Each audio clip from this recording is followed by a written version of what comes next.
Hey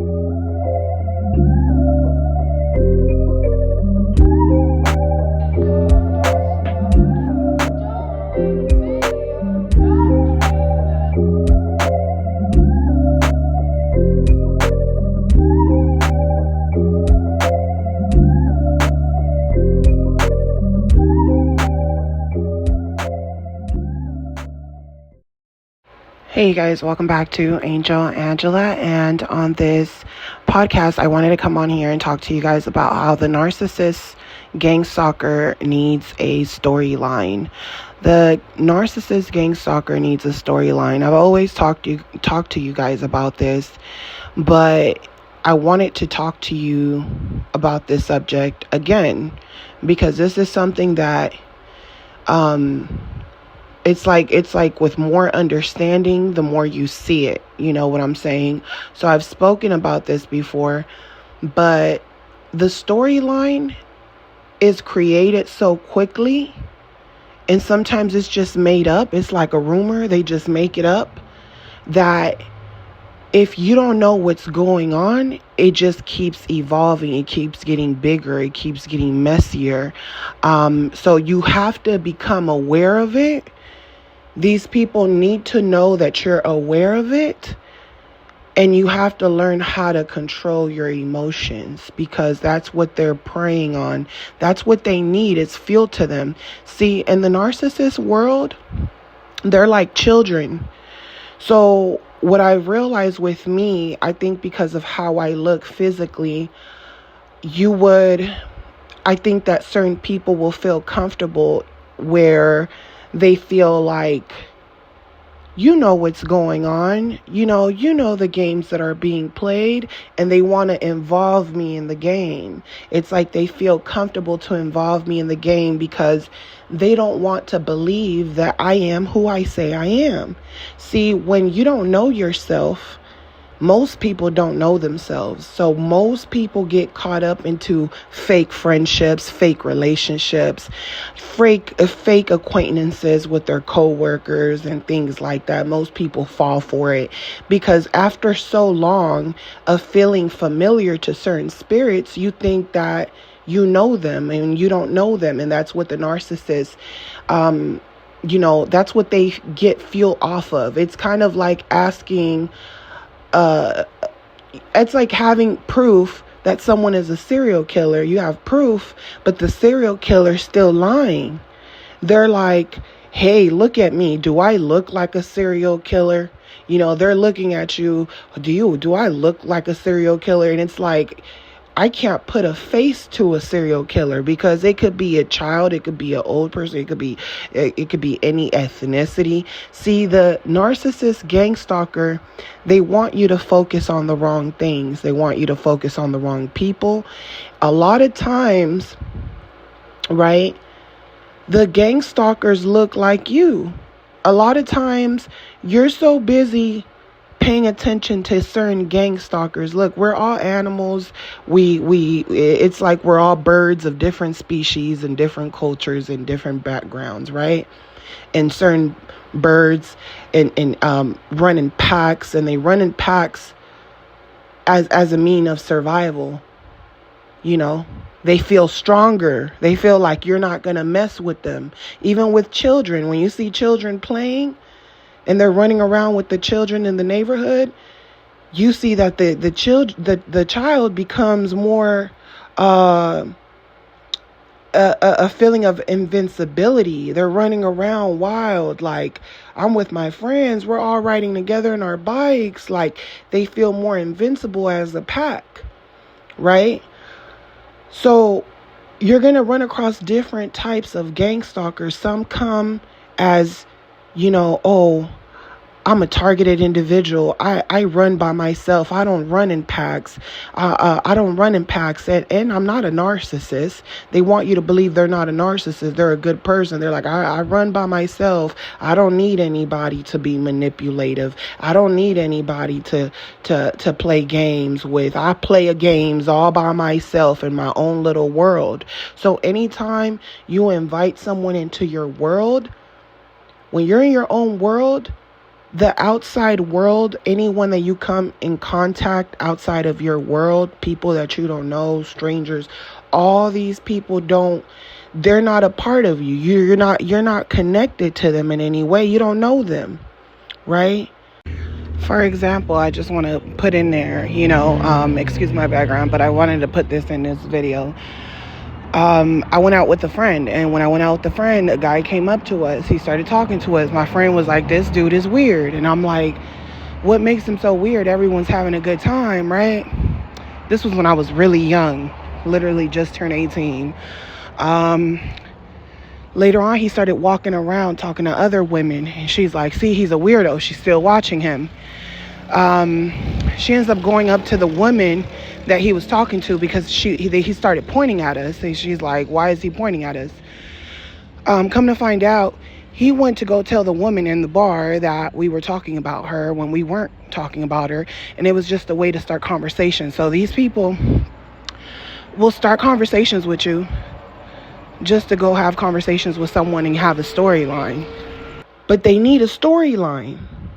So they're going to force themselves on you. They're going to, even if they come to you as a friendly smile, as a hello. And I used to be an extrovert. This is why I speak about these things, because I saw how my world changed when I became more of an introvert once I went through narcissistic abuse, and they kind of killed that joy where I was like wanting to be everyone's friend. And then, I also realized that the more I didn't try, the more I didn't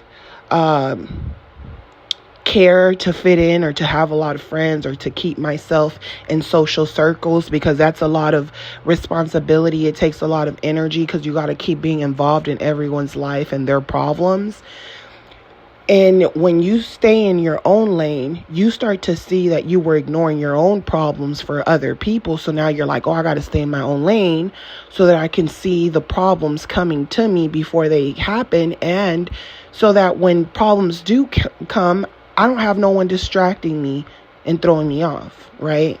If they're not here to help me and build with me and be around me and do positive things, there's not even a purpose for you. If you think you can control me, or you can boss me around, or you can try to undermine me or tell me what the rules of the world are, or try to get me into a cult-like state of mind, I don't want nothing to do with you. So what I realized when I said to you guys before, a narcissist needs a storyline, it becomes deeper than that, because you don't know that every person you run across and have even if it's the slightest conversation. And that's because I've seen people do weird shit, and I consider it gang stalking. It's kind of like if I'm in my car, right, and you recognize me, but I don't know you. I've seen you at work before, right? And I run across you. My life when I'm at work is like a different life, because that's not my real life. That's just what I'm doing to gain supply without using people, right? That's what I'm doing. I'm doing it for myself, right? I'm doing it for myself. Anything that I do outside of myself, I'm putting energy onto. So I'm expecting to be gang stalked by coworkers. Oh, she's not doing any work. I'm doing more work than them. They create their own storylines. They don't know what the hell you're doing, how much work you're doing. They just start creating their own storylines. I'm expecting that from people. I'm expecting that from the gang stalkers.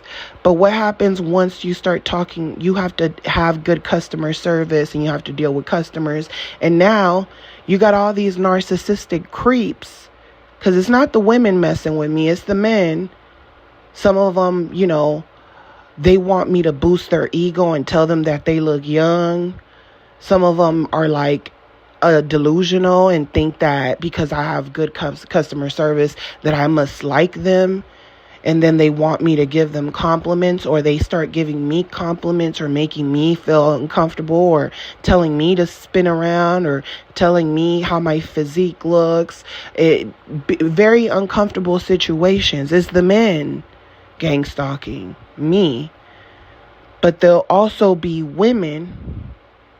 And with women, you almost feel like, I got to watch out for them too. But you start paying attention to whatever you feel like you're being targeted by the most. And a lot of times, if you're too busy paying attention to who's targeting you the most, the other people that you've been ignoring will go undetected, because you'll look at these women like a savior. Like, oh, you'll start sharing things with certain women. They'll create their own stories. You think that they'll have empathy for you, right? They don't have no empathy for you.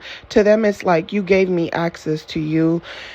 You're allowing me to see that certain things bother you. Any emotion of something is bothering you, it gives them fuel to start creating their own storylines. Now they'll say things like, if they feel like they found you in a moment of distress and you don't know what to do, they'll feel like, okay, you're giving me distress energy, so I'm going to give you more distressed energy. You know, they feel like, I'm going to create my own storyline. I'm going to say that you're incapable of doing certain things, certain tasks, because you're worried about the wrong things, because you are under distress. Or if certain clients that you deal with see you in a distress situation, now they want to get over on you, or they want to play the savior to get something out of you, you know. And that's how they build their own storylines, is by either just making it up or seeing your different. They want to see your moods changing. They're paying close attention to your mood. They want to see like what makes you happy, they want to see if you're going to be consistent with who you say you are, because they're a whole show. They're a whole act, you know. So they want to create a character out of you. And when they see that you're not giving them anything, they're even forcing conversations on you, they'll start talking bad about other people to you to see if you'll say anything or if you'll laugh at their jokes. I don't play that. Like, don't talk to me about people and then expect me to think it's funny, or expect me to give my 2 cents, because I'm going to just not say anything, and you're going to feel more awkward, because you're going to feel like, oh, we're not really friends like I thought we were, because I just shared something with you and you didn't say anything back. Now I don't trust. Now they feel like, oh, I don't trust saying certain things to you, or I regret saying certain things to you, because now you can use it against me. And when you don't use it against you, against them, they'll sit there and pretend to be your friend and make you feel like, oh, thank you for not using that against me, you know, and I'm just going to watch myself because I see that you have boundaries. If you let your guard down thinking these people respect you, the narcissist doesn't respect anyone. They're going to try you again. You might think it's just another day and you're just doing your routine. Every day that you leave and you access the outside world outside of yourself, and you make contact with these people, they'll use these situations to gangstalk you and create scenarios, you know. So like I said, you could see someone, that a client that you look at them as someone you see in your business life, not in your personal life. Your personal life, your business life are two separate things, right? You don't involve people about your personal life and your business life, even though they're going to ask you questions because they want to create their own storyline to who they think you are. They want to gain more information, more access, and they ask these questions. And you have to ask yourself, because this is how you know these gangstalkers want to start a storyline. A lot of times when these people ask you questions, you have to think to yourself, would I ask this person a question like that? Would I ask them something like that? Will I come and interrogate them. You're out on vacation, right? You're out on vacation and somebody just comes up to you. Hey, how you doing? They're walking their dog, acting like a sweet old lady. They're giving you good energy vibes. That's what it seems like. That's how narcissists make you feel. They come to you like angels. And then by the time you get home, you think to yourself, I was out vacationing. I was by the lake. This woman walking her dog came up to me and my mother out of nowhere. We're just having mother-daughter time, and you came up to us out of nowhere asking us if we're from the area, if we're from here. You know we aren't from the area because you're seeing us take pictures by the lake. You see there's no one else with us, so you feel comfortable because we're women and it's just the two of us, and you think I'm not going to look at you like a predator. And you think I'm going to look at you like a sweet old lady. But why would you casually be walking your dog, coming up to us, ask us where we live, where we from? You know we're not from here. It's like when you go to certain countries, right, and you're a tourist or something and you're coming there, you don't know that there's people that go to those same spots that you're at all the time to fuck with people. They feel like you're coming to their shit, and now they're coming befriending you. They know you're drunk, you're in downtown, you're having fun, you're vacationing, and they're coming on you to prey on you, to steal from you, to invite you somewhere, to get you robbed. They're sitting there scheming, plotting, because you're giving off energy of I'm vacationing, I'm here. It's almost like you can't even go somewhere and start taking pictures because someone's always watching and they know you're vacationing. There's some people watching you, breaking into your home. They know you're leaving. They're like, oh, look at them. They're unpacking. Look at them. They're not home. Your neighbor's watching you. They know they're not home. They're always home. We know what times you be home. We know what times you go to work and come back. They're monitoring spirits. No, these spirits are monitoring you. And now this person's coming up to you, hey, with their dog. Oh, you guys not from around here? Oh, where are you guys from? Oh, okay. Oh, I always come up here and walk my dog. Basically, what this person was implying was, I hate when motherfuckers come over here from other places to our area where this is regular shit to us. This is where we come. This is our community. You need to go to your community lake. I'm pretty sure your community has a lake. Every community has a lake, a park, something, right? I know you got one of those little duck parks in your community. You must not be from here. You're taking pictures. When I come here and walk my dog, I'm not taking pictures because I'm used to this shit.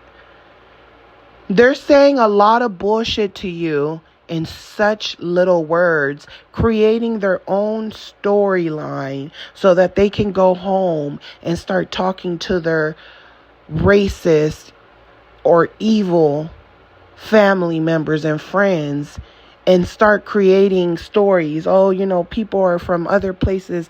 All these tourists are taking over our lake. All these type of people are taking over our lake, coming into our city, coming into our town. It's like narcissists are very territorial, where they almost feel like you have to stay in that spot. Like you can't even go to the beach. Like if they live at the beach, they feel like they own the beach and you can't go to the beach. They feel like if you want to come to the beach, come buy a beach house. Then you can then you have the right to come to the beach. Or else we're going to charge you for parking. You want to come to our beach, we're going to charge you to park at our beach and be at our beach. Period.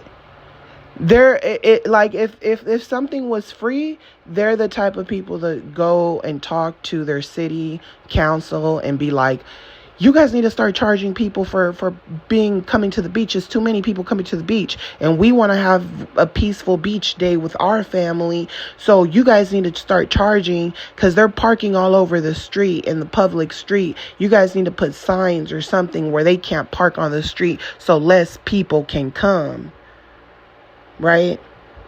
This is why a lot of empaths actually don't even like going anywhere, because you don't want to make contact with people. You don't really want to interfere with people. You already know these people out here are weird. And you also know that even if there's some logic in that, or logic in the way, or even if there was a little bit of understanding, like I understand you, just like a lot of times you can understand the narcissist and why they are the way they are, or why they might have done certain shit to you, but it still doesn't make it right?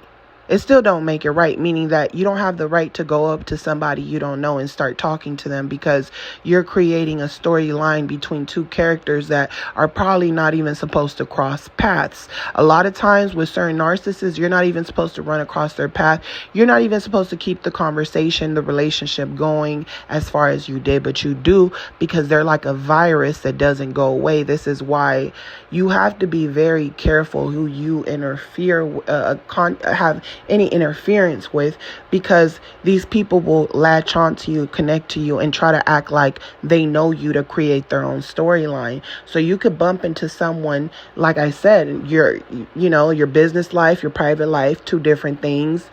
And now you got someone from your business life who spots you out, or they feel entitled to ask you a question, and they see you in your car, and now they come knocking at your window, at your car window. They're like asking you questions. Hey, do you know? Like they know you. You might be outside of your job, you taking your lunch break, you're in your car, and here comes someone gang stalking you, bothering you. And you're like, hey, when I'm out the clock, I'm out the clock. Like, you're going to get treated like you're in my personal space, in my personal life, because I don't know you. This is why certain coworkers, they want to run in packs, because they feel like running in packs is going to be easier for them to stick around, because they feel like if they run in packs, it's like if you treat one of us bad, we're all going to quit. And they're not really going to all quit. They're going to turn on each other, but they feel stronger, because to them they're like animals. It's like, if you're gonna get one of us, we're all gonna be mad. We're all gonna be pissed off, because it's like you're killing one of our kind from our pack. So to them, sticking together, it's like, we're a group, and you're not gonna mess with us. We're a unit. We all come together. We're one. Even though, if it really came down to it, it's going to be the Hunger Games, but they'll come off representing that image to especially new people and people that might feel intimidated, and they're going to try to, as a group, as a unit, bully that person into submission. And this is why you have to ignore these people. You don't even invite them in your world. Always talk to whoever is in charge. Always communicate things with them. When you start seeing something, communicate that with that person before you see it play out. That's all you got to do, and just keep to yourself, because the narcissist is like a child. And a lot of times, people in upper positions could be like children too, but they're also not oblivious to what's going on. They're the masters of games, so they already know when the games have started. They're just watching you, and they're trying to they're like, am I going to bet on this person, or I'm going to bet on the group? Can this person withstand the whole group? If you could withstand the whole group, then you could stay. And if you stay, it's like, to them, it's like they're initiating you to that group. And the more you don't care about being in that group, the more they'll freely allow you in, But it's about how you play your cards with these people. Because either way it goes, they're going to gang stalk you. It's like the Hunger Games. It's like you could be real hard, very mentally strong, but at the end of the day, you're going to realize that people need to like you. Like people need to like you for them to see your face. If everyone hates you and they feel like you're not opening up to them at all, something in them is going to get agitated every time they see you, and they're going to just start creating their own storylines. So it's almost like you have to be mutual with the narcissist wants to feel liked. You have to make them feel like they're a likable person, even if deep down you feel like, I don't like this asshole, I don't like this witch. You know what I'm saying? And it's not even that you don't like them. You don't care. Because they're outside of your world. You don't even care. You know that you don't like them as people because you can see they're full of crap. But it's not even like I don't like you. It's just you don't really care. You just don't care not to not like them. You just are like, you are who you are, and that's what it is. And I don't really care. They can sense that too. They can sense that you don't care. And that's another reason why they'll get irritated and try to create storylines, because they want to see you provoked. They don't like that you're calm. They don't like that you mind your own business. See, when you were an extrovert, they liked that. But somehow they always ended up killing you as an extrovert. They ended up twisting things and thinking they can play with you and be nice to you one day and then just stab you in the back the next day. But when you're coming at them from the beginning, hey, I'm watching my back the whole time. I'm not allowing no one to stab my back in here. I don't care who you are. You're not going to intimidate me. You're not going to use no fear tactics. I'm not going to turn my back. And they're going to watch you. They're going to say, one of these days you are going to turn your back. Well, eventually you're going to get tired. You're going to want to be our friends. Their friendships are fake.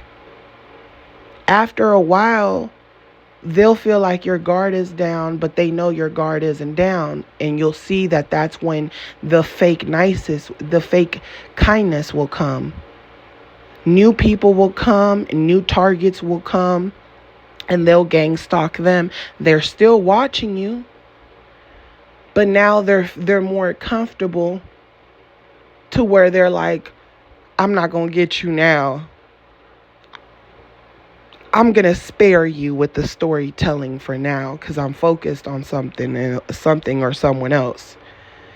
So these people don't know how to, it's like you'll separate the business from personal, but in the business world, it's like none but animals. Meaning that, everyone has a motive or a purpose for talking to you. Even the people who you're not working with, even clients, they're befriending you because they feel like maybe you'll give me special treatment. So narcissists, especially the people I grew up with, at least, they played like they were nice people. They're playing a role, playing like they weren't racist, they weren't evil, but it was all intended to throw you off, to be kind to you, to get something from you. So you could bump into these people in the street. This is why you have to carry yourself strictly business when you're in a business environment, because if you make any connections with these gangstalkers and they see you out and about in your personal life, they're going to feel like they could walk over you. They're going to feel like they know you, they're going to be walking up to your car, knocking on your window, talking to you, and you're going to be looking at them knowing they're crossing your boundaries. You're going to be like, why is this person knocking on my damn car window? I don't like people knocking on my window. And if I don't know you, stop trying to force yourself on me, or stop trying to dictate me or control me. I'm not at work and you're knocking, you're asking me questions, you want to know updates on the people that I work with, and I'm not even really their friends, So these people will create their own storylines, ask you personal questions in an invasive way, where I'm telling you guys, because I've came and I'm still coming into these, circumstances where I'm almost like, are these people crazy? Because they'll ask me a personal question, and if I decide not to answer it, and change the subject or ask them the same question, they don't want to answer me, or they give me an answer because they're still waiting on me to answer. And I'm like, well, you chose to answer the question. I'm still choosing not to answer, because it almost feels like they're interrogating you. So narcissists will befriend you just to connect to the people closest to you. These are gangstalkers. These are people that you basically don't have. When you go out into the world, you don't have an obligation to nobody. I don't care what their circumstance is. You don't have an obligation. Anything that you do out of the kindness of your heart, it's on you. But you also got to stop thinking that just because these people are on the street or in worse situations than you, the narcissists in your life were in worse situations and they made you feel like you had no value. So there's going to be people that you're going to feel sorry for, but you don't know how they got that way. You don't know where they came from. You don't know how many people they've crossed. You don't know how many people they're antagonizing. You don't know how many people they're breaking into their cars and their homes and destroying property. And you don't know what these people be doing on a day-to-day basis as much as you want to feel sorry for them. To me, I'm not going to go out of my way, and a lot of times if you give these people, they're like wild animals. You give them a snack, they're going to want more. They're going to come back. They're going to say, oh, that girl is nice. She always, she looked out for me one time. Now they're coming to you every single night. Now they're offering you things. They're like, hey, I'll do this in exchange for this. Now they're negotiating with you when you don't even got no business negotiating with this person. They want to negotiate with you and you're thinking you're being kind and they think you're stupid. They think you should feel bad for them. They don't even feel bad for themselves. So narcissists will create their own storylines, and then guess what? Now that you don't give them that snack, they're like dogs. Now that you don't give them a snack, you're the evil person. Oh, I thought we were friends. I thought we connected. I thought that I got you under my spell, under my wing. They give you things.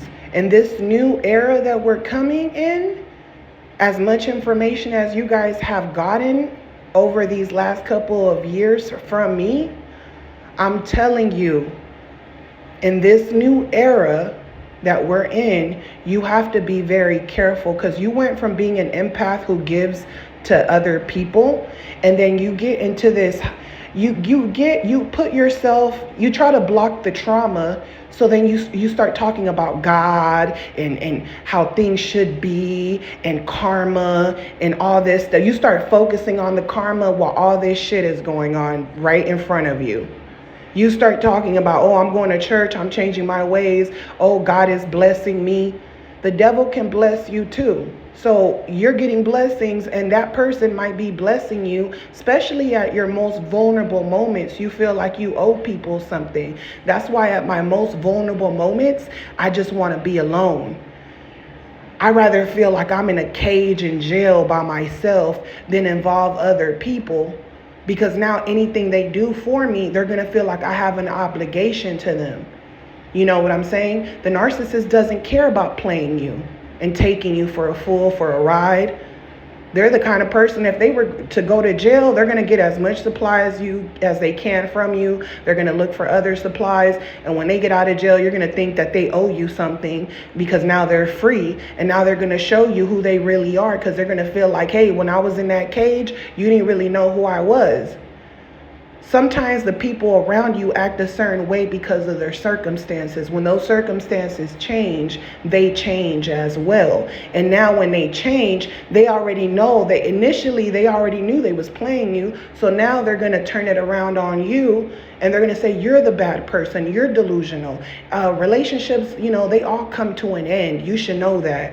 You can't blame. You should just let me walk away with the next supply. Leave me alone. Out of the blue. Like there was never an emotional connection. And that's because they need a storyline, So be careful. When people are introducing themselves, be careful when you go out to places and you're having fun with your family. I've had narcissists that will just come up to me and they assume, oh, you're not really a nature person, or you're not used to doing stuff like this. They're assuming shit about you. You could be someone who's an outdoors person. This is the same trail you always go to, and this is something they just never seen you before, and now they're approaching you, asking you questions.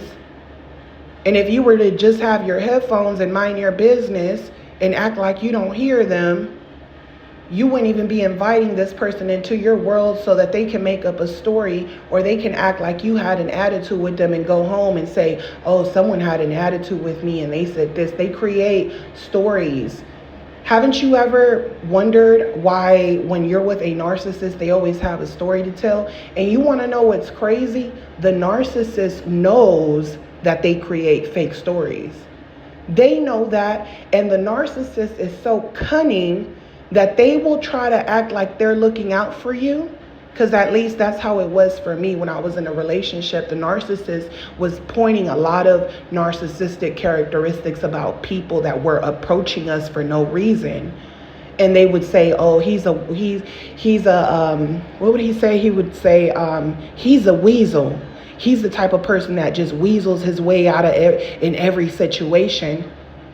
But what's so crazy, the narcissist was a weasel his damn self. So these people recognize each other. They know the same game. They know that they're all liars. They're storytellers. They'll lie to your face. They make connections with people for sexual supply or for financial supply, or just to look good, or just to have somewhere to be when they're bored. These are people that cannot be alone because they don't feel as powerful or as in control when they're alone. These are people that will lie to you, will lie about their relationship status to have a storyline with you, just to put you as the mistress, just to put you as the side chick.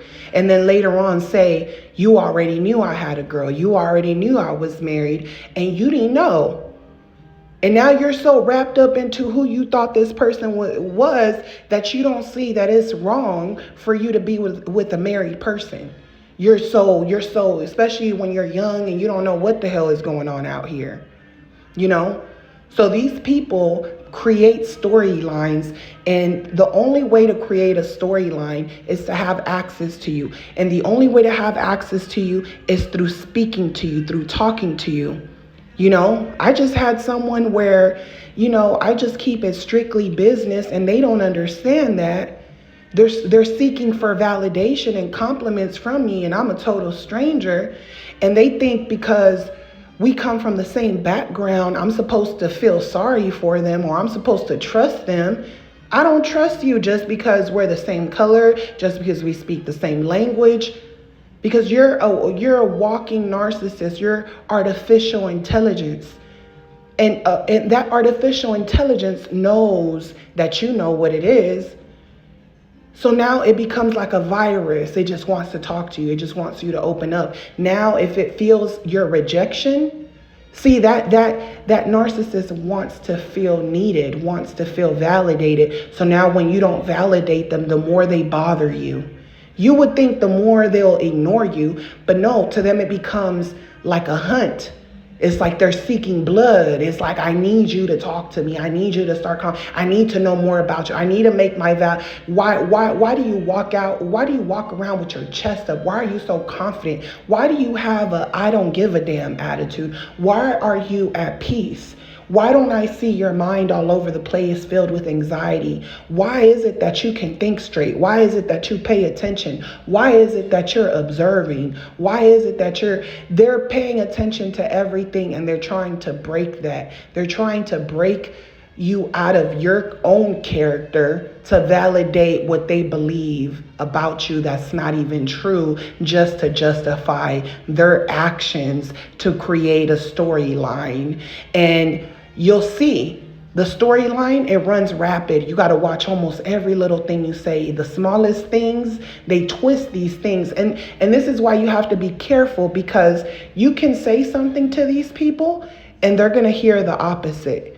And you can explain to them how what you're what you're implying. You could explain to them, you could rationalize with them, and they still want to argue with you. They still want to start mess with you. They want to twist your words. They're gonna, you might tell them, hey, when you did this to me, I felt like you were tormenting me. I felt like you were demonizing me.